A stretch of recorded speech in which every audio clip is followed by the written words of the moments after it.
Modern finance is built on centralized custodians, institutions that hold and manage assets for their clients. The cryptocurrency movement emerged as a direct response to this concentration of control.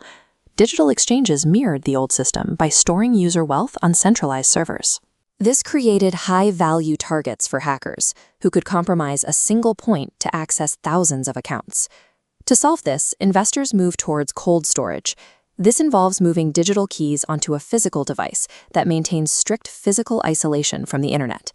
This move from online platforms to offline hardware was presented as the final, definitive step in securing digital wealth. Jonathan's approach was rooted in long-term accumulation. He avoided the impulse to trade frequently, focusing instead on a steady, multi-year strategy. He restricted his portfolio to established assets, refusing to engage with speculative tokens or high-risk lending schemes. His strategy relied on the mathematical consistency of the network. He prioritized assets secured by significant physical infrastructure and decentralized processing power. This rigorous methodology meant that common errors, like losing a password or trusting a fraudulent platform, were eliminated from his financial life.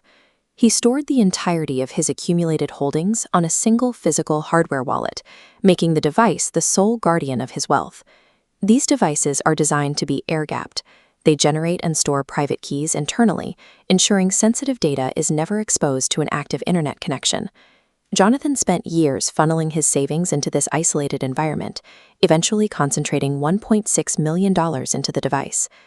By focusing entirely on blocking external digital attacks, he inadvertently placed the full weight of his financial risk onto a single physical object. On July 29th, the assumptions supporting his storage strategy were tested. When he checked his balance, the dashboard showed a vertical drop. The $1.6 million value had hit a flat line of zero. An immediate review of his activity showed no suspicious emails, no phishing links, and no interactions with fake websites. The security protocols he had followed remained intact, yet the assets had been moved. The breach occurred despite his strict adherence to every rule. When traditional attack vectors are ruled out, forensic investigators must look toward the technology itself. They began to find a pattern of theft that pointed to a deeper failure. This investigation led to the identification of a zero-day hardware vulnerability, a microscopic defect existing within the physical microchip of the device. These flaws can reside in the architecture of a machine for years, remaining hidden from the manufacturer and the user, until they are exploited by a sophisticated third party.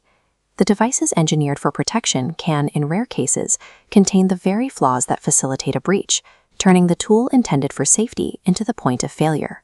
The incident highlights a critical lesson for large-scale investors regarding the nature of digital security. There is a difference between hiding an asset and distributing risk. To remove a single point of failure, advanced users utilize multi-signature setups, requiring keys from multiple separate devices to authorize any movement of funds. This approach treats security as an evolving strategy that requires regular review. In this environment, wealth is preserved not by a single device, but by a resilient architecture that assumes any one component could fail.